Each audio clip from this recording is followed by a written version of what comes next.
Hello, everybody.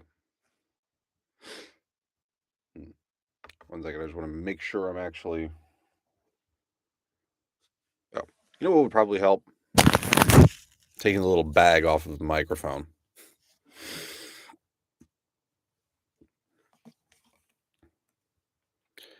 All right. Well, hello, YouTube. Hello, TikTok. Today we are going to carry on with Saturday story time. I'm going to read the next chapter in The Hitchhiker's Guide to the Galaxy.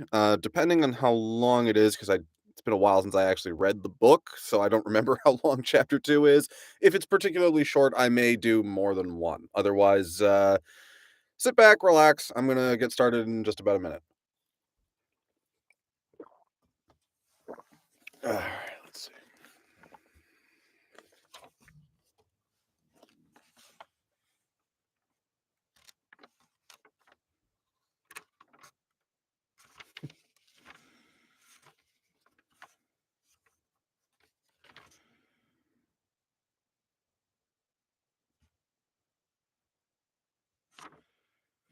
Yeah, chapters 2 through 4 are pretty short, so I may just go for a while, so we'll see what happens. Just get this somewhere else where it won't fall over, hopefully.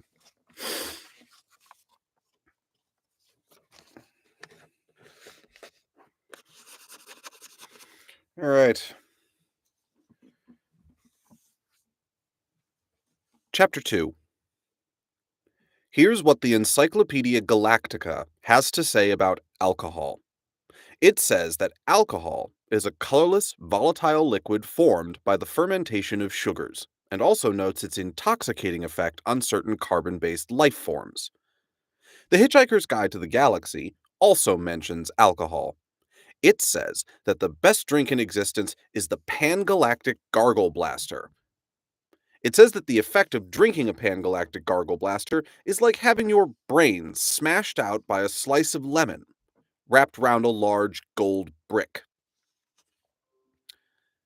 The guide also tells you on which planets the best Pangalactic Gargle Blasters are mixed, how much you can expect to pay for one, and what voluntary organizations exist to help you rehabilitate afterward. The guide even tells you how you can mix one yourself. Take the juice from one bottle of the old Jank spirit, it says. Pour into it 1 measure of water from the seas of Santroginus 5. Oh, that Santroginian seawater, it says. Oh, those Santroginian fish. Allow 3 cubes of Arcturan Megagin to melt into the mixture. It must be properly iced or the benzene is lost. Allow 4 liters of Phalian marsh gas to bubble through it, in memory of all those happy hikers who have died of pleasure in the marshes of Phalia. Over the back of a silver spoon, float a measure of qualactin hypermint extract, redolent of all the heady odors of the dark qualactin zones, subtle, sweet, and mystic. Drop in the tooth of an Algolian sun tiger. Watch it dissolve, spreading the fires of the Algolian suns deep into the heart of the drink. Sprinkle Zamfur. Add an olive. Drink. But very carefully. The Hitchhiker's Guide to the Galaxy sells rather better than the Encyclopedia Galactica.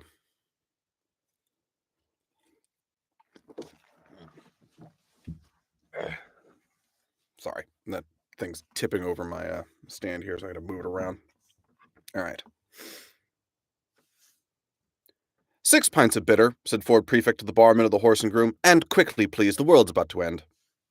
The barman of the Horse and Groom didn't deserve this sort of treatment.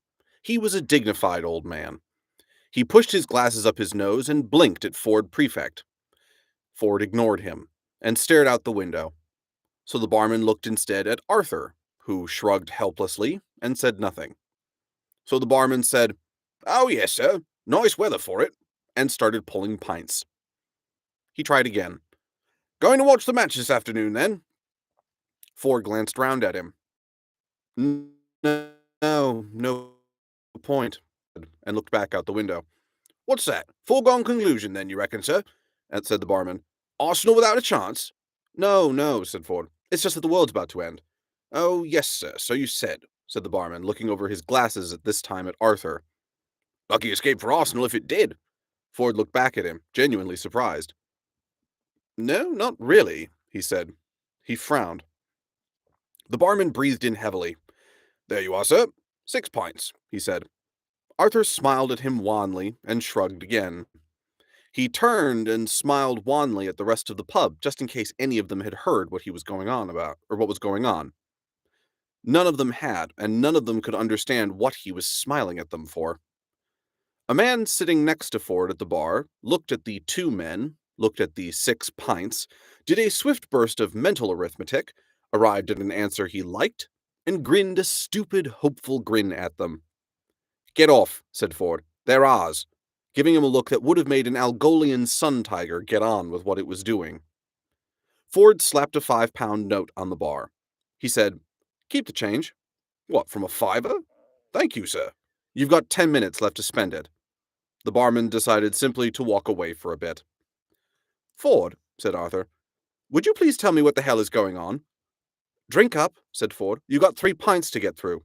3 pints, said Arthur, at lunchtime? The man next to Ford grinned and nodded happily. Ford ignored him.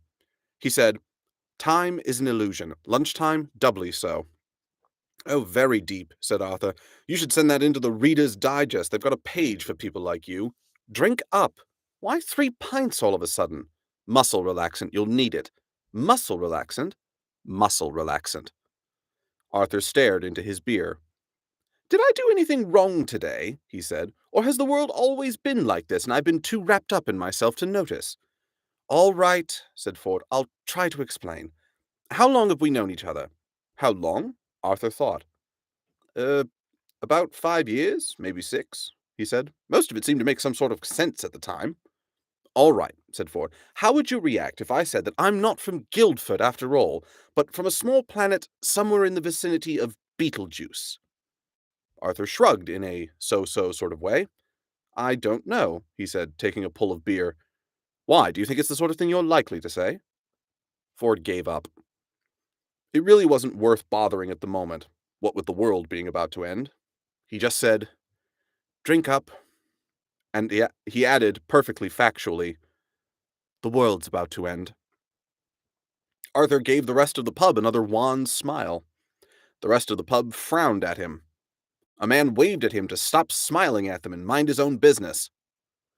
This must be Thursday, said Arthur to himself, sinking low over his beer. I never could get the hang of Thursdays.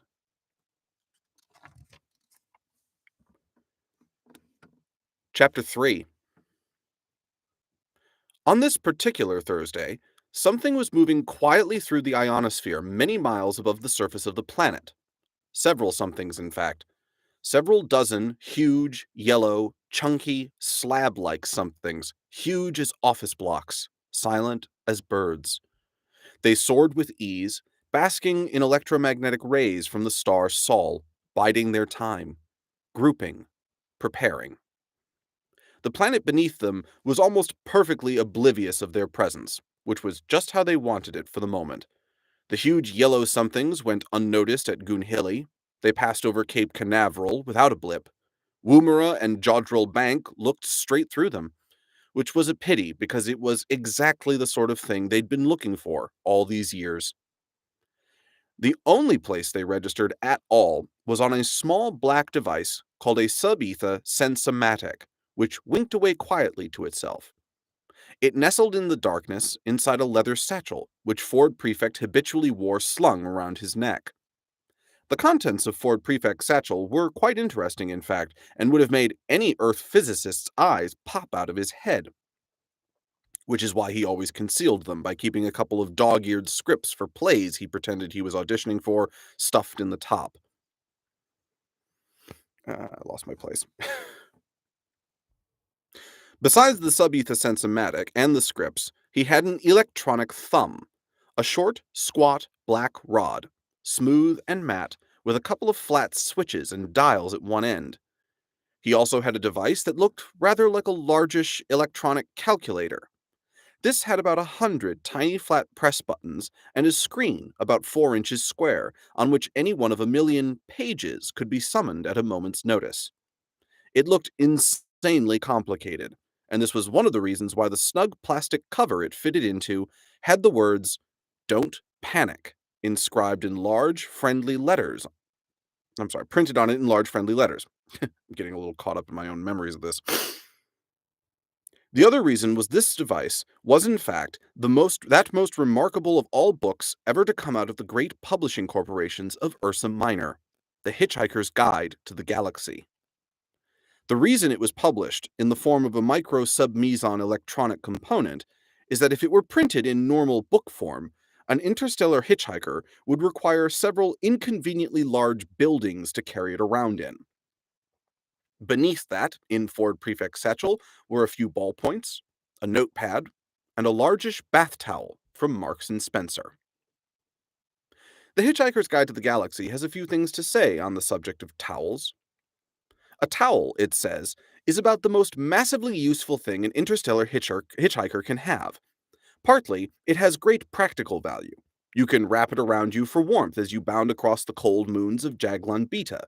You can lie on it on the brilliant marble-sanded beaches of Santroginus V, inhaling the heady sea vapors. You can sleep under it beneath the stars which shine so redly on the desert world of Kakrafoon.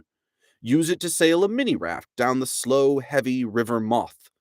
Wet it for use in hand-to-hand combat. Wrap it around your head to ward off noxious fumes, or to avoid the gaze of the ravenous bug-blatter beast of Trawl. A mind-bogglingly stupid animal, it assumes that if you can't see it, it can't see you. Daft as a brush, but very, very ravenous. You can wave your towel in emergencies as a distress signal, and of course, dry yourself off with it, if it still seems to be clean enough. More importantly, a towel has immense psychological value. For some reason, if a strag meaning non-hitchhiker, discovers that a hitchhiker has his towel with him, he will automatically assume that he is also in possession of a toothbrush, washcloth, soap, tin of biscuits, flask, compass, map, ball of string, gnat spray, wet weather gear, spacesuit, etc., etc. Furthermore, the strag will then happily lend the hitchhiker any of these or a dozen other items that the hitchhiker might accidentally have lost. What the strag will think is that any man who can hitch the length and breadth of the galaxy, rough it, slum it, struggle against terrible odds, win through, and still know where his towel is clearly a man to be reckoned with. Hence a phrase that has passed into hitchhiking slang, as in, "Hey, you sass that hoopy Ford prefect? There's a frood who really knows where his towel is." Sass means know, be aware of, meet, have sex with. Hoopy means really together guy, and frood means really amazingly together guy. Nestling quietly on top of the towel in Ford Prefect's satchel, the Subetha Sensomatic began to wink more quickly. Miles above the surface of the planet, sorry, miles above the surface of the planet, the huge yellow somethings began to fan out. At Jodrell Bank, someone decided it was time for a nice, relaxing cup of tea. Give me 1 second. My microphone seems to be slipping for some reason.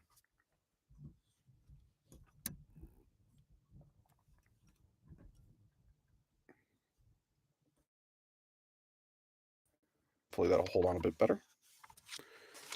Let's see, where was I? Here we are.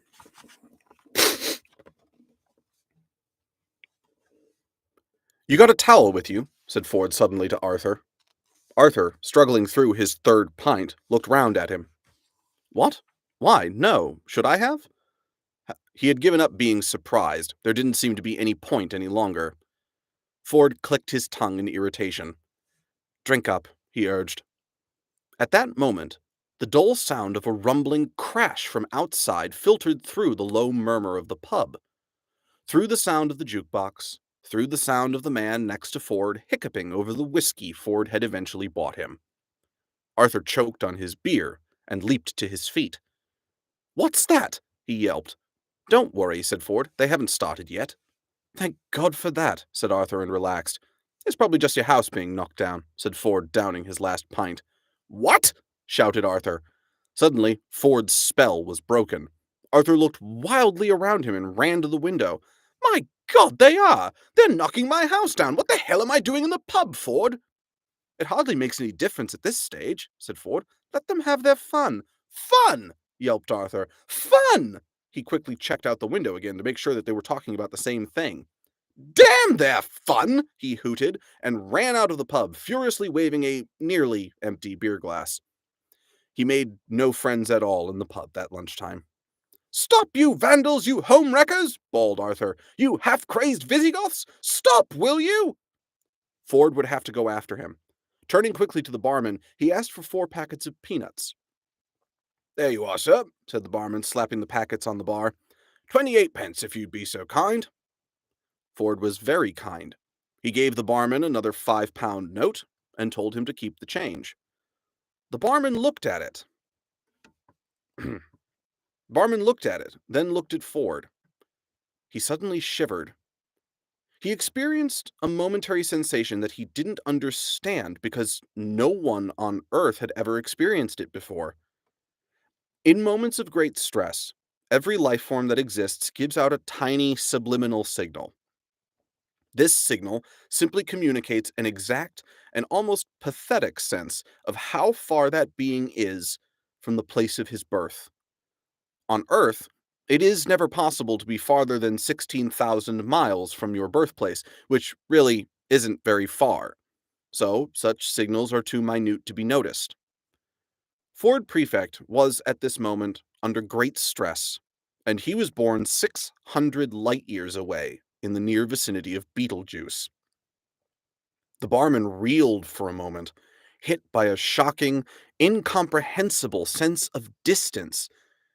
He didn't know what it meant, but he looked at Ford Prefect with a new sense of respect, almost awe. Are you serious, sir? He said in a small whisper, which had the effect of silencing the pub. You think the world's going to end? Yes, said Ford. But this afternoon? Ford had recovered himself. He was at his flippest. Yes, he said gaily. In less than 2 minutes, I would estimate. The barman couldn't believe this conversation he was having, but he couldn't believe the sensation he had just had either. Isn't there anything we can do about it, then? He said. No, nothing, said Ford, stuffing the peanuts into his pocket. Someone in the hushed bar suddenly laughed raucously at how stupid everyone had become. The man sitting next to Ford was a bit sozzled by now. His eyes weaved their way up to Ford. I thought, he said, that if the world was going to end, we were meant to lie down or put a paper bag over our head or something. If you like, yes, said Ford. That's what they told us in the army, said the man, and his eyes began the long trek back towards his whiskey. Will that help? Asked the barman. No, said Ford, and gave him a friendly smile. Excuse me, he said. I've got to go. With a wave, he left. The pub was silent for a moment longer, and then, embarrassingly enough, the man with the raucous laugh did it again. The girl he had dragged along to the pub with him had grown to loathe him dearly over the last hour, and it would probably have been a great satisfaction to her to know that in a minute and a half or so, he would suddenly evaporate into a whiff of hydrogen, ozone, and carbon monoxide. However, when the moment came, she would be too busy evaporating herself to notice it. The barman cleared his throat. He heard himself say, Last orders, please. The huge yellow machines began to sink downward and to move faster.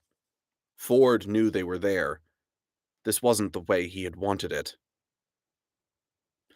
Running up the lane, Arthur had nearly reached his house. He didn't notice how cold it had suddenly become. He didn't notice the wind. He didn't notice the sudden irrational squall of rain. He didn't notice anything but the caterpillar bulldozers crawling over the rubble that had been his home. You barbarians, he yelled. I'll sue the council for every penny it's got. I'll have you hung and drawn and quartered and whipped and boiled until you've had enough. Ford was running after him very fast. Very, very fast. And then I will do it again, yelled Arthur. And when I've finished, I will take all the little bits and I will jump on them. Arthur didn't notice that the men were running from the bulldozers. He didn't notice that Mr. Prosser was staring hectically into the sky. What Mr. Prosser had noticed was that huge yellow somethings were screaming through the clouds. Impossibly huge yellow somethings. "And I will carry on jumping on them," yelled Arthur, still running, "until I get blisters, or I can think of something even more unpleasant to do. And then—" Arthur tripped and fell headlong, rolled, and landed flat on his back. At last, he noticed that something was going on. His fingers shot upward. "What the hell's that?" he shrieked. Whatever it was, raced across the sky in its monstrous yellowness, tore the sky apart with a mind-boggling noise, and leaped off into the distance, leaving the gaping air to shut behind it with a bang that drove your ears 6 feet into your skull. Another one followed, and did exactly the same thing, only louder. It's difficult to say exactly what the people on the surface of the planet were doing now, because they didn't really know what they were doing themselves. None of it made a lot of sense. Running into houses, running out of houses, howling noiselessly at the noise. All around the world, city streets exploded with people. Cars skidded into each other as the noise fell on them, and then rolled off like a tidal wave over hills and valleys, deserts and oceans, seeming to flatten everything it hit. Only one man stood and watched the sky, stood with terrible sadness in his eyes, and rubber bungs in his ears. He knew exactly what was happening and had known ever since his sub-etha sensomatic had started winking in the dead of night beside his pillow and wakened him with a start.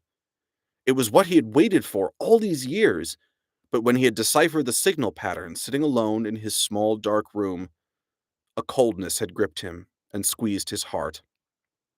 Of all the races in all of the galaxy who could have come and said a big hello to planet Earth, he thought, didn't it just have to be the Vogons?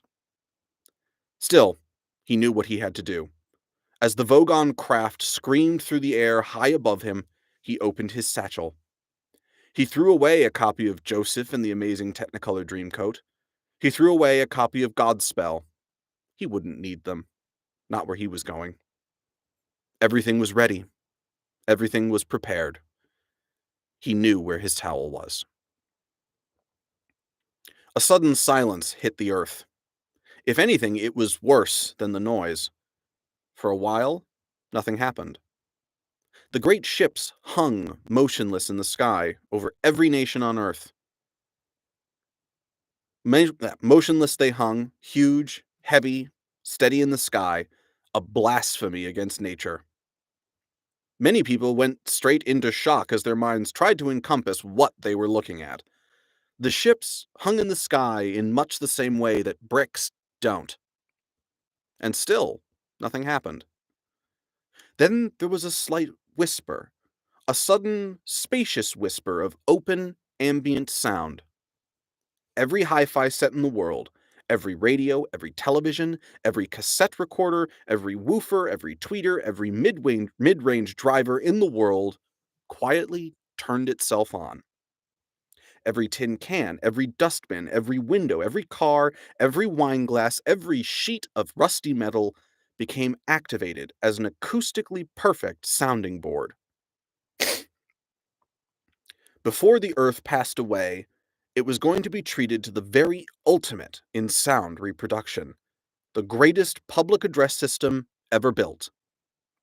But there was no concert, no music, no fanfare, just a simple message. "People of Earth, your attention, please," a voice said, and it was wonderful. Wonderful, perfect quadraphonic sound with distortion levels so low as to make a brave man weep. "This is Prostetnik Vogon Jeltz of the Galactic Hyperspace Planning Council," the voice continued. "As you will no doubt be aware, the plans for development of the outlying regions of the galaxy require the building of a hyperspatial express route through your star system, and regrettably your planet is one of those scheduled for demolition. The process will take slightly less than 2 of your Earth minutes. Thank you." The PA died away. Uncomprehending terror settled on the watching people of Earth. The terror moved slowly through the gathered crowds as if they were iron filings on a sheet of board and a magnet was moving beneath them. Panic sprouted again. Desperate, fleeing panic. But there was nowhere to flee to. Observing this, the Vogons turned on their PA again. It said, "There's no point in acting all surprised about it. All the planning charts and demolition orders have been on display in your local planning department in Alpha Centauri for 50 of your Earth years, so you've had plenty of time to lodge any formal complaint, and it's far too late to start making a fuss about it now." The PA fell silent again, and its echo drifted across the land. The huge ships turned slowly in the sky with easy power. On the underside of each, a hatchway opened, an empty black square. By this time, somebody somewhere must have manned a radio transmitter, located a wavelength, and broadcast a message back to the Vogon ships to plead on behalf of the planet. Nobody ever heard what they said. They only heard the reply. The PA slammed back into life again. The voice was annoyed. It said, "What do you mean you've never been to Alpha Centauri? For heaven's sake, mankind, it's only 4 light years away, you know. I'm sorry, but if you can't be bothered to take an interest in local affairs, that's your own lookout. Energize the demolition beams!" Light poured out of the hatchways. "I don't know," said the voice on the PA. "Apathetic bloody planet, I've no sympathy at all." It cut off. There was a terrible, ghastly silence. There was a terrible, ghastly noise. There was a terrible, ghastly silence. The Vogon constructor fleet coasted away into the inky, starry void. Let's see.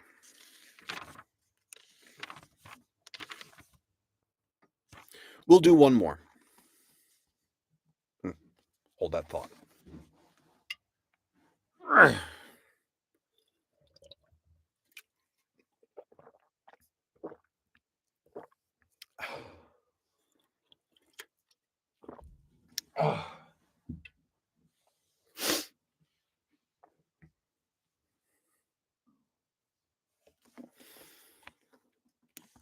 All right, let's see.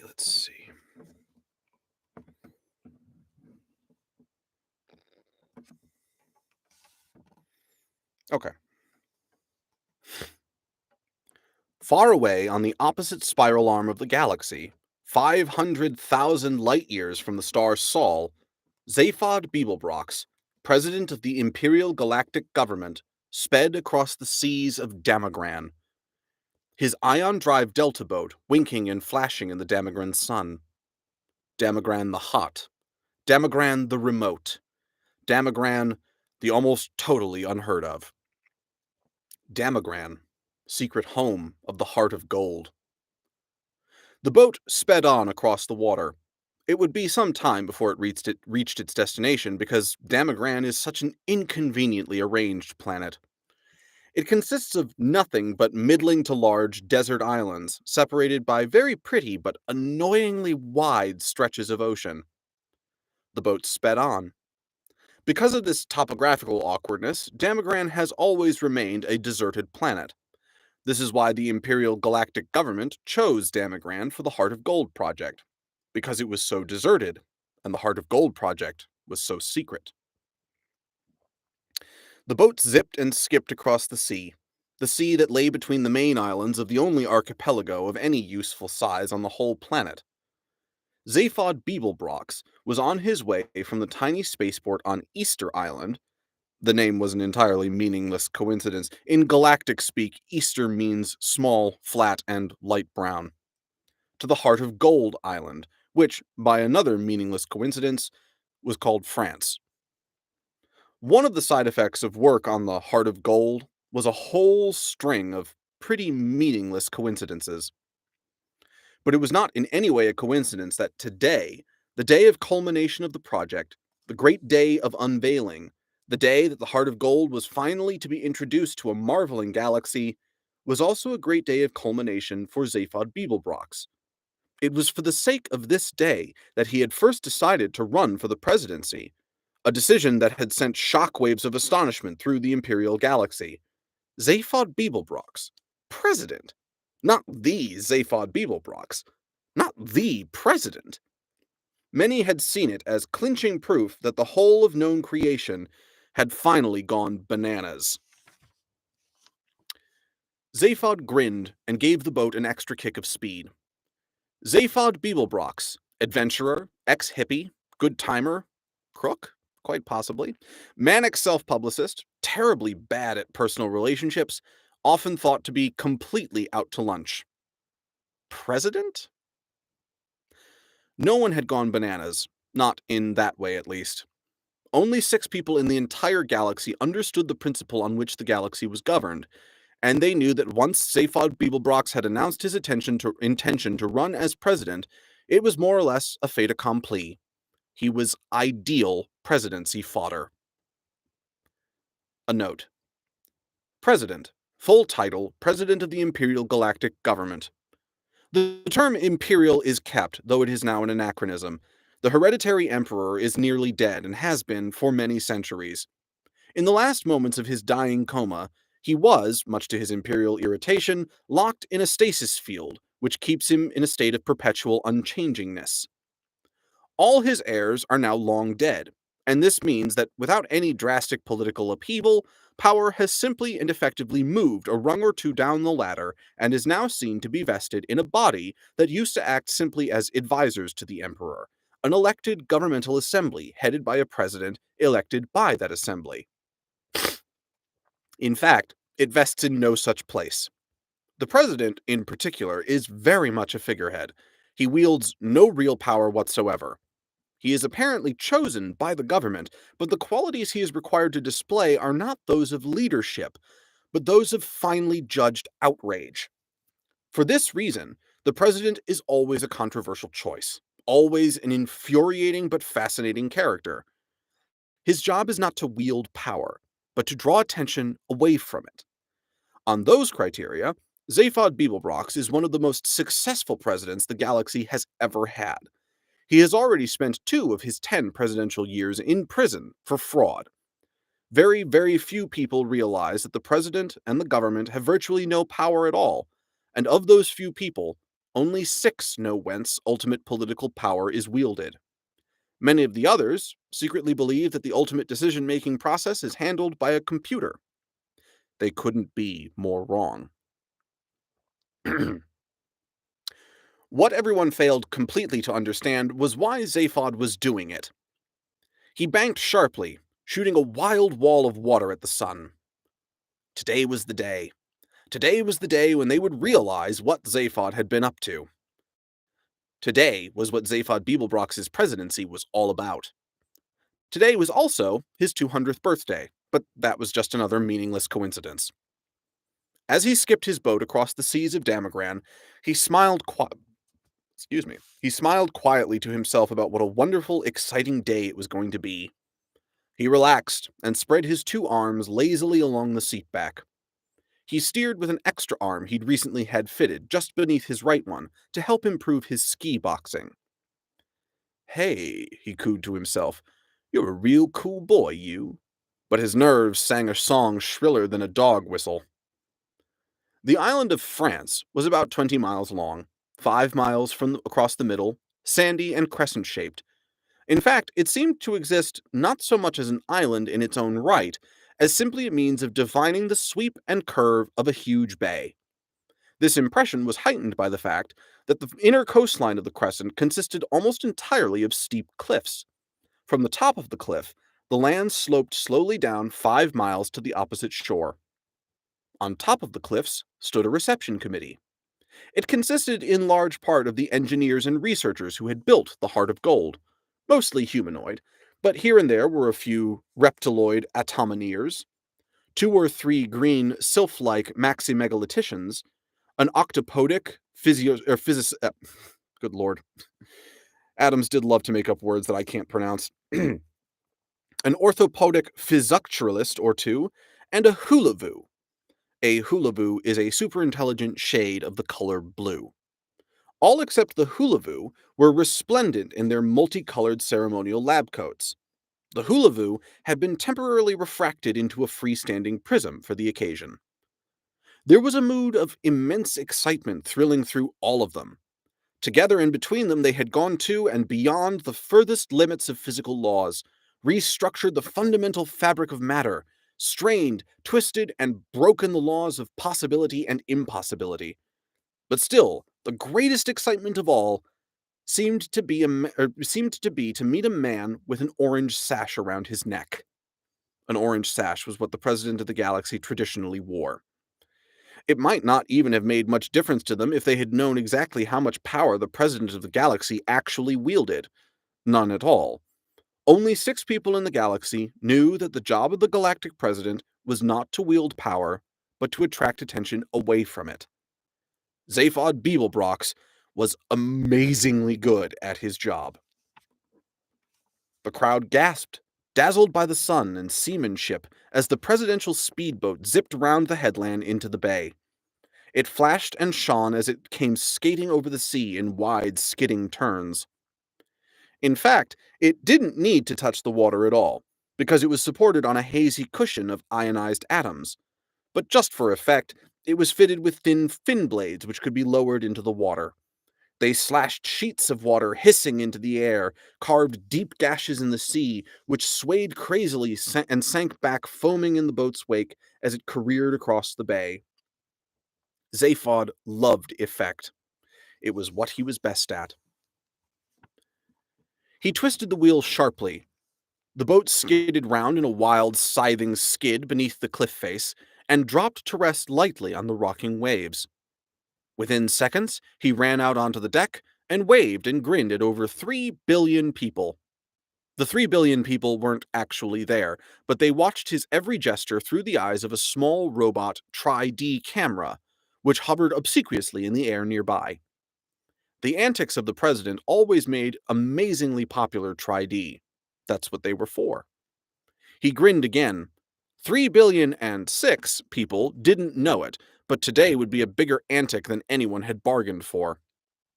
The robot camera homed in for a close-up on the more popular of his 2 heads, and he waved again. He was roughly humanoid in appearance, except for the extra head and third arm.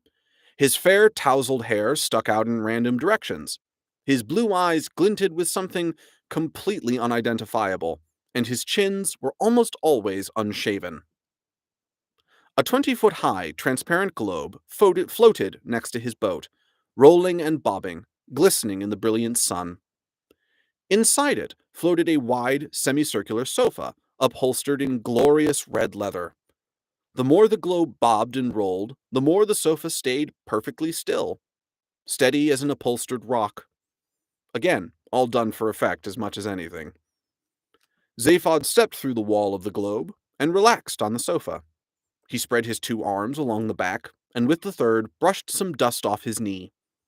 His head looked about, smiling. He put his feet up. At any moment, he thought, he might scream. Water boiled up beneath the bubble. It seethed and spouted. The bubble surged into the air, bobbing and rolling on the waterspout. Up, up it climbed, throwing stilts of light at the cliff. Up it surged on the jet, the water falling from beneath it, crashing back into the sea hundreds of feet below. Zaphod smiled, picturing himself. A thoroughly ridiculous form of transport, but a thoroughly beautiful one. At the top of the cliff, the globe wavered for a moment, tipped onto a railed ramp, rolled down it to a small concave platform, and riddled to a halt. To tremendous applause, Zaphod Beeblebrox stepped out of the bubble, his orange sash blazing in the light. The president of the galaxy had arrived. He waited for the applause to die down, then raised his hand in greeting. "Hi," he said. A government spider sidled up to him and attempted to press a copy of his prepared speech into his hands.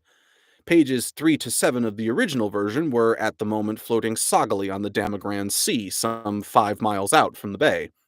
Pages 1 and 2 had been salvaged by a Damagran frond-crested eagle and had already become incorporated into an extraordinary new form of nest which the eagle had invented.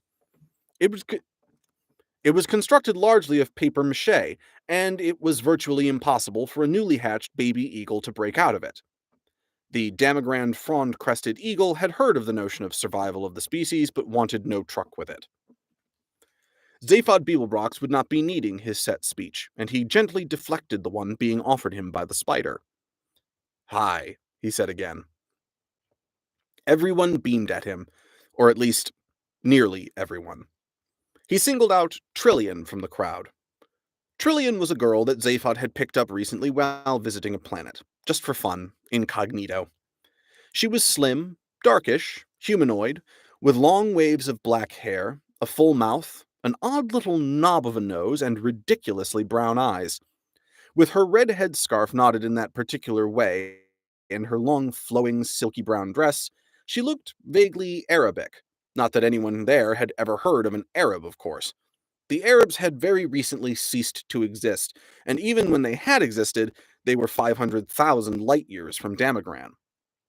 Trillian wasn't anybody in particular, or so Zaphod claimed. She was just, she just went around with him rather a lot and told him what she thought of him. "Hi, honey," he said to her. She flashed him a quick, tight smile, looked back for a moment, and smiled more warmly. Who were standing nearby wishing that he would stop saying hi and get on with the quotes. He grinned at them particularly because he knew that in a few moments he would be giving them one hell of a quote. The next thing he said was not a lot of use to them. One of the officials of the party had irritably decided that the president was clearly not in a mood to read the deliciously turned speech that had been written for him, and had flipped a switch on the remote control device in his pocket. Away in front of them, a huge white dome that bulged against the sky cracked down the middle, split, and slowly folded itself down into the ground. Everyone gasped, although they had known perfectly well it was going to do that because they'd built it that way. Beneath it lay uncovered a huge starship, 150 meters long, shaped like a sleek running shoe, perfectly white and mind-bogglingly beautiful. At the heart of it, unseen, lay a small gold box, which carried within it the most brain-wrenching device ever conceived. A device that made this starship unique in the history of the galaxy. A device after which the ship had been named, the Heart of Gold. "Wow," said Zaphod Beeblebrox to the Heart of Gold. There wasn't much else he could say. He said it again, because he knew it would annoy the press. "Wow." The crowd turned their faces back toward him expectantly. He winked at Trillian, who raised her eyebrows and widened her eyes at him. She knew what he was about to say, and thought him a terrible show-off. "That really is amazing," he said. "That really is truly amazing. That is so amazingly amazing, I think I'd like to steal it." A marvelous presidential quote, absolutely true to form. The crowd laughed appreciatively, the newsmen gleefully punched buttons on their Subetha newsmatics, and the president grinned. As he grinned, his heart screamed unbearably, and he fingered the small paralyzomatic bomb that nestled quietly in his pocket. Finally, he could bear it no more. He lifted his heads up to the sky, let out a wild whoop in major thirds, threw the bomb to the ground, and ran forward through the sea of suddenly frozen, beaming smiles.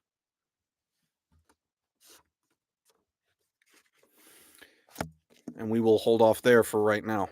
We will pick this back up next week, unless I think of a compelling reason to switch to something else. A few more chapters down the line, and I may opt to switch back to Prospero Burns for a little while, just for change of pace. But for right now, we're going to keep going with the Hitchhiker's Guide to the Galaxy. So I will see you all next week around this time. Until then, take care of yourselves.